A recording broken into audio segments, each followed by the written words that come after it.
And as the war in Iran enters its third month, it's providing a window for China into how US military capabilities work under fire, and a useful reminder that on any battlefield, the adversary always has a big say in the outcome. CNN spoke with a range of experts in China, Taiwan and elsewhere about how the last 2 months of fighting in and around the Persian Gulf can inform what might happen in any possible conflict that would pit Beijing against Washington. Rules abscondence alone cannot be treated as proof of guilt. Acquits murder convict after 20 years, Islamabad.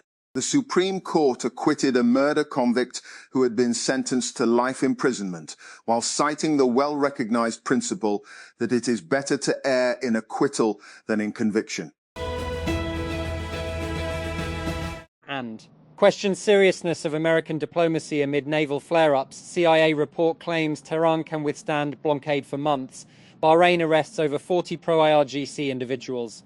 UK deploys warship to Mideast with eye on potential Hormuz mission. Israel continues strikes in Lebanon and targets highway south of Beirut, Tehran, Washington, Beirut. Iran questioned the seriousness of American diplomacy on Saturday in the wake of renewed naval clashes in the Gulf, and while keeping Washington waiting for a response to its latest negotiating position. Pakistan-India ties still trapped by Delhi's intransigence, US failure to create political process after ceasefire. Islamabad's institutional coherence shattered New Delhi's illusions it was dealing with weak neighbour. Water war takes centre stage as Indus Treaty remains unilaterally held in abeyance. The fighting lasted barely 90 hours, but the political consequences have proved far more durable. Almost a month after the first passenger died of the hantavirus on board the MV Hondius cruise ship, it is finally approaching Tenerife in the Canary Islands. Intensive preparations have been underway to receive the ship in the port of Granadilla and help more than 100 people onto shore to be repatriated. And it's an age-old question, are you a cat person or a dog person? In East Asia, it seems more and more people these days are team cat.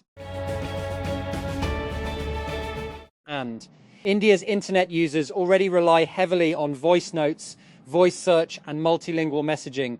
Turning those habits into a scalable AI business, however, remains difficult because of the country's linguistic complexity and mixed language usage and uneven monetization patterns. Whisperflow is betting the opportunity is worth the challenge.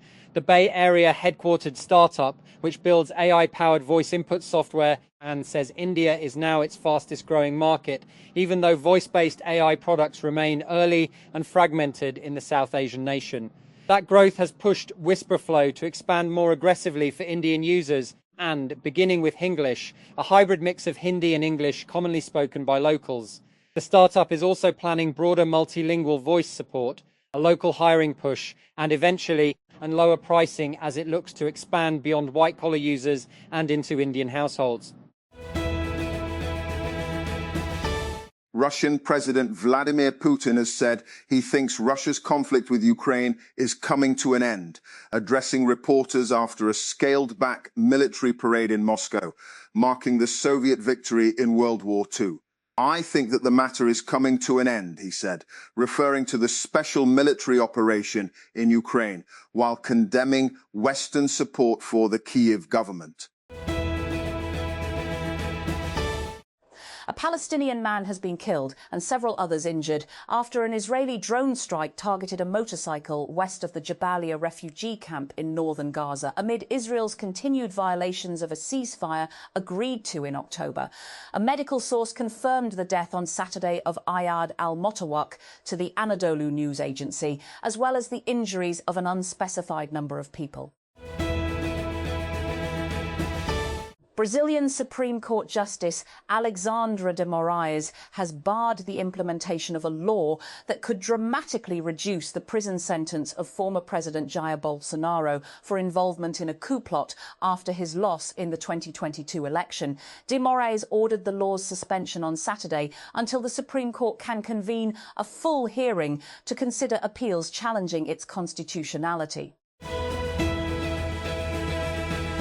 Artificial intelligence is changing the world and simultaneously inventing a whole new language to describe how it's doing it. Spend 5 minutes reading about AI and you'll run into LLMs, RAG, RLHF, and a dozen other terms that can make even very smart people in the tech world feel insecure. This glossary is our attempt to fix that. We update it regularly as the field evolves, so consider it a living document. Much like the AI systems it describes, artificial general intelligence, or AGI, is a nebulous term, but it generally refers to AI that's more capable than the average human at many, if not most, tasks. OpenAI CEO Sam Altman once described AGI as the equivalent of a median human that you could hire as a co-worker. Meanwhile, OpenAI's charter defines AGI as highly autonomous systems that outperform humans at most economically valuable work. Google DeepMind's understanding differs slightly from these two definitions. The lab views AGI as AI that's at least as capable as humans at most cognitive tasks. Confused? Not to worry, so are experts at the forefront of AI research. The World Health Organization says the hantavirus poses a low risk to public health. Arrangements are underway to repatriate passengers from a cruise ship after 3 people on board died. And a car bombing at a police post, followed by an intense firefight, has killed at least 3 officers in northwestern Pakistan, according to police and security sources. The attack took place in Banu, a district in Khyber Pakhtunkhwa province bordering Afghanistan, late on Saturday. A Palestinian family in Jenin says Israeli settlers forced them to exhume and rebury their father hours after his funeral. The settlers claimed the cemetery land belonged to the nearby Sarnur settlement. The UN Rights Office condemned the incident as part of a wider pattern of dehumanization of Palestinians. And Parker, a well-funded startup offering corporate credit cards and banking services for e-commerce businesses, has filed for bankruptcy and is widely reported to have shut down. The startup was part of Y Combinator's Winter 2019 cohort, and its Series A was led by Valar Ventures. Australia's One Nation Party has won its first ever lower house seat in what is being seen as an important test for the right-wing populist party. With most ballots counted, One Nation candidate David Farley has won an unassailable 60% of the primary vote in Farrer, a vast regional constituency in New South Wales. Independent candidate Michelle Milthorpe is far behind. 39 people have been killed in another day of intense Israeli strikes in Lebanon. The country's health ministry said one Israeli strike on the southern town of Saksakieh killed at least 7 people, including a child, the ministry said. Palestinian family in the occupied West Bank has been forced by Israeli settlers, reportedly under military protection, to dig up their father's grave and rebury him, which the United Nations is condemning as appalling and dehumanizing. 80-year-old Hussein Assassa died of natural causes on Friday and was buried shortly after in a cemetery in Assassa village near Jenin. Venezuela's acting president Delcy Rodriguez is heading to The Hague for a land dispute case with Guyana at the International Court of Justice, ICJ. The trip to the Netherlands, announced on Saturday, will be the first time she's left home since the abduction of President Nicolas Maduro by US forces in January.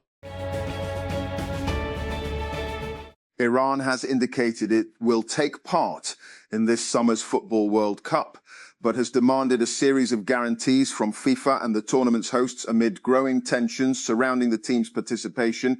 The Iranian Football Federation, FIRI, said Iran would compete at the tournament without any retreat from our beliefs, culture and convictions, while insisting the hosts must take our concerns into account.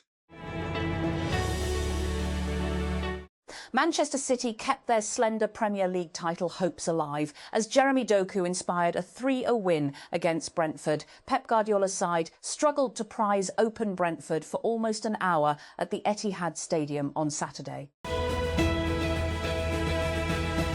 General Motors has reached a privacy-related settlement with a group of law enforcement agencies led by California Attorney General Rob Bonta. Back in 2024, the New York Times reported that automakers, including GM, were sharing information about their customers' driving behavior with insurance companies, and that some customers were concerned that their insurance rates had gone up as a result. And Washington, with repeated chants of Pakistan Zindabad echoing through the hall for nearly 3 hours, the Pakistani embassy here on Friday evening turned into a charged expression of national solidarity and, as members of the diaspora, pledged unity, resilience and renewed commitment to the homeland in the aftermath of last year's India-Pakistan military confrontation. The gathering marked the first anniversary of Mark-i-Haq and, described by the embassy as a testament of historical significance to Pakistan's unity, resilience and unwavering national resolve, and unfolded in an atmosphere that blended formal diplomacy with sustained emotional intensity. Washington. Pakistan has significantly expanded its lobbying and strategic communications footprint in the United States, signing a new $1 $2 million contract with a Washington-based advisory firm as it seeks deeper engagement on defence cooperation, critical minerals and broader economic diplomacy in an increasingly competitive policy environment. According to filings submitted under the US Foreign Agents Registration Act, FARA, Irvin Graves Strategy Group LLC registered on May 1 as an official foreign agent of Pakistan's embassy in Washington under a 2-year contract valued at $12, requiring payments of $50,000 per month for its services. Minister for Finance and Revenue Senator Muhammad Aurangzeb on Saturday said Pakistan's economy continued to show signs of recovery despite ongoing regional tensions, citing strong growth in large-scale manufacturing, exports, remittances and foreign investment inflows. Airing a news conference alongside Minister for Petroleum Ali Pervez Malik, the finance minister said the country's large-scale manufacturing LSM sector recorded 11% year-on-year growth in April, while cumulative growth during the first 9 months of the current fiscal year stood at 6.5%. Greek authorities have rendered safe a naval drone carrying explosives after it was discovered in the Ionian Sea by fishermen. The unmanned vessel, suspected to be of Ukrainian origin, was found in a cave near Lefkada on Greece's western coast on Thursday with its engines still running. Greek bomb disposal experts removed its detonators and battery. Israeli attacks across Lebanon have killed at least 19 people despite a United States-brokered ceasefire, now in its 3rd week. In a statement on Saturday, the Lebanese Ministry of Public Health said an Israeli attack on the town of Al-Saksakiyeh in the southern Sidon district killed at least 7 people, including a child, and wounded 15, including 3 children.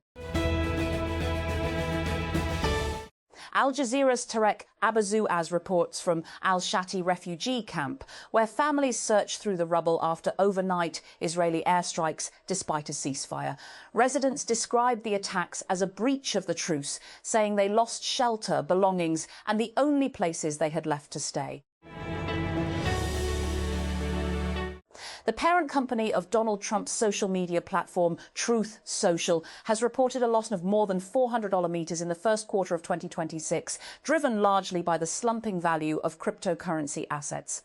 A March 31 company filing shows that Trump Media and Technology Group, TMTG, reported revenue of about $870,000 for the first 3 months of the year, with a 6% rise in net sales.